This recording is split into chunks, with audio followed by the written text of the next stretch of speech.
गेवराई तालुक्यातील तांदळा या ठिकाणी गेल्या 6 दिवसांपासून आमरण उपोषण सुरू आहे। माझ्यासोबत उपोषणकर्ते अजय पाटील साळुंखे आहेत।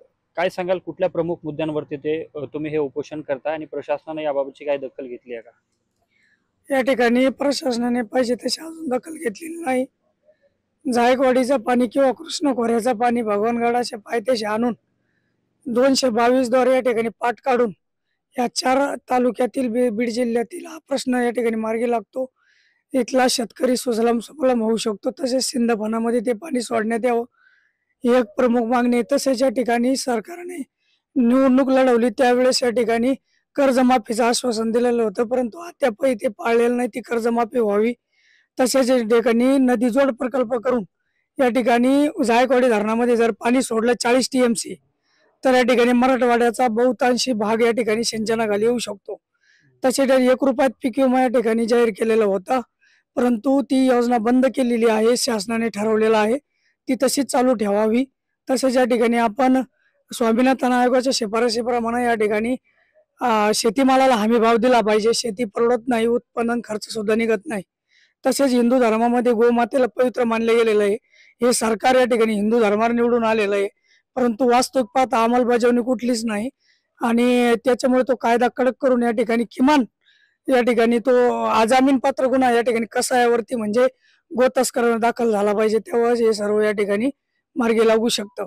अशा विविध मागण्यासाठी या ठिकाणी शेतकऱ्यांच्या हे 6 दिवसापासून आमरण उपोषण चालू आहे। परंतु पाहिजे तशी इथले लोकप्रतिनिधी या ठिकाणी जनतेचा पगार घेऊन देखील या ठिकाणी जनतेचे प्रश्न सोडवण्यासाठी पुढे येत नाही। निवडणूक ज्यावेळेस चालू होते त्यावेळेस या ठिकाणी घरोघर कुत्रेवाणी फिरतात आणि मतदान मागतात, परंतु आज या ठिकाणी ह्या जनतेच्या प्रश्नासाठी या 140 गावांच्या पिण्याच्या पाण्याच्या तसेच शेती सिंचनाच्या प्रश्नासाठी याला 1962 पासून हा लढा या ठिकाणी चालू आहे शेतकऱ्यांचा। त्याला न्याय आतापर्यंत ह्या हरामखोरांनी दिला नाही। ही भाषा का वापरावी लागते? कारण की एक माणूस याच्या किडनीवर परिणाम झाला, रिपोर्ट आहे डॉक्टरांचे, पाणी देखील घेतलं नाही आणि हे आता उगाच ही ऊर्जा आहे महापुरुषांची। त्याच्यामुळे मी तुमच्या समोर या ठिकाणी बोलू लागलो, कारण हा आवाज ह्या तरुणाईपर्यंत जावा, ह्या झोपलेल्या शासनापर्यंत, या गेंड्याच्या कातडीच्या राजकारणापर्यंत जावा म्हणून खऱ्या अर्थाने मी बोलत आहे। नाहीतर माझी बोलण्याची सुद्धा अवस्था या ठिकाणी राहिलेली नाही। जर येणाऱ्या काळामध्ये यांनी दखल घेतली नाही तर लोकशाही या ठिकाणी संपेल व जसं श्रीलंकेमध्ये राष्ट्राध्यक्षाच्या घरामध्ये हे लोक या ठिकाणी क्रांतिकारक घुसले, हे जनसामान्य घुसले, तशी परिस्थिती येणाऱ्या काळामध्ये या राजकीय लोकांच्या घरामध्ये या ठिकाणी हे जनसामान्य हत्यारं घेऊन, रुमणा असेल, पावडा असेल, हे सगळे अवजारं घेऊन या ठिकाणी यांच्या घरामध्ये घुसतील आणि ह्याला ठोकल्याशिवाय राहणार नाही। कारण लोकशाही जर संपली तर हुकुमशाहीचं राज्य येईल। म्हणून लोकशाही मार्गाने आम्ही उपोषण करत आहोत। तर इथले आमदार खासदार यांनी दखल घेऊन, इथले कलेक्टर असतील यांनी दखल घेऊन, इथले पालकमंत्री असतील अजित पवार यांनी दखल घेऊन हा प्रश्न या ठिकाणी मार्गी लावा हीच या ठिकाणी विनंती आहे। कशा प्रकारची तुमची मागणी आहे? कारण तुम्ही जायकवाडी धरणातून पाण्यासाठीची मागणी करताय। कसं ते पाणी सोडलं पाहिजे आणि कोणकोणत्या भागाला ते दिलं पाहिजे? या ठिकाणी जर जायकवाडी धरणातून पूर्वी असं म्हणतात की प्रकल्प अहवालामध्ये 2 TMC पाणी ह्या भागासाठी राखीव आहे। मायबा निमगाव मायंबा इथे धरण करून आणि ते 2 TMC पाणी तिथे सोडायचं होतं। जर समजा ते 2 TMC पाणी जर धरलं आणि त्यानंतर या ठिकाणी जायकवाडीमधून जर पाणी या ठिकाणी सोडलं भगवानगडाच्या पायथ्याशी तर पटनम हा जो हायवे 61 पूर्वी 222 होता, याच्याद्वारे जर एक पाठ काढला आणि तेच पाणी या ठिकाणी सिंधफणा नदी सोडलं हे दोन्ही पाणी माजलगाव धरणामध्ये जाऊ शकतं आणि तिथून हे 4 तालुक्याचे लोक सुखी होऊ शकतात।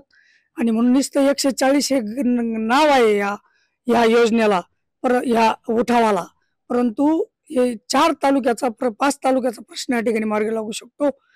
आमची पाणी मागणी आमची या ठिकाणी आमचं पाणी मागण्याचा हा उद्देश आहे याला सर्व नागरिकांचा आमचा।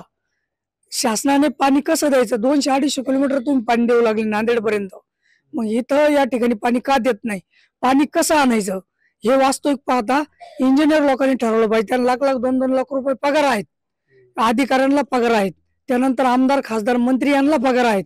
यांनी ठरवलं पाहिजे पाणी कसं आणायचं। आम्हाला या ठिकाणी विचारलं म्हणजे खरं आम्ही सांगितल्यापेक्षा यांनी उत्तर दिले पाहिजे इथं पाणी कसं येऊ शकतं। यांनी आमच्याकडे इंजिनियर पाठवावेत आम्ही त्यांना या ठिकाणी सांगू, त्यांनी त्या ठिकाणी मार्ग काढावा आणि हे पाणी 100% येऊ शकतं. तसं पाणी या ठिकाणी राखीव आहे. सगळा प्रकल्पीय अहवाल तसेच या ठिकाणचा सर्वे त्यांनी या ठिकाणी करण्याला सुरुवात करावी, एवढीच या ठिकाणी या उपोषणाची महत्वाची या ठिकाणी मागणी आहे. तुम्हाला काही आश्वासन दिलेलं आहे का, किंवा कुठलं आश्वासन दिल्याच्या नंतर तुम्ही हे उपोषण मागे घेणार आहात?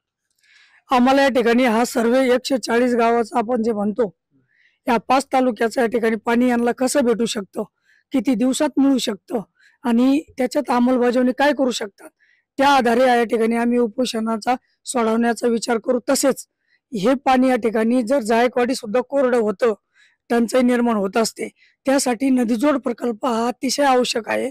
आणि जर या ठिकाणी कोकणातील पाण्याचा एक बोगदा करून जर या ठिकाणी पाणी आणलं तर 40 टीएमसी पाणी, 40 ते 50 टीएमसी पाणी आपल्या मराठवाड्याला उपलब्ध होऊ शकतं. त्यामुळे आपला मराठवाडा अवघा या ठिकाणी सुखी होऊ शकतो आणि म्हणजे सिंचनाखाली येऊ शकतं क्षेत्र. त्यामुळे शेती सिंचनाचा प्रश्न मिटतोच, परंतु पाण्याचा देखील, पिण्याचा देखील प्रश्न मिटतो.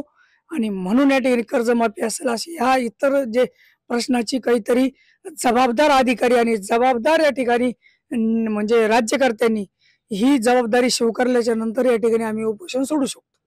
नक्कीच या ठिकाणी 140 गावाच्या पाणी प्रश्नासाठीच गेवराई तालुक्यातील तांदळा या ठिकाणी हे आंदोलन सुरू आहे आणि अद्यापपर्यंत प्रशासनाकडून योग्य अशी दखल घेण्यात आली नसल्याचा देखील आरोप आंदोलनकर्त्यांनी केलाय.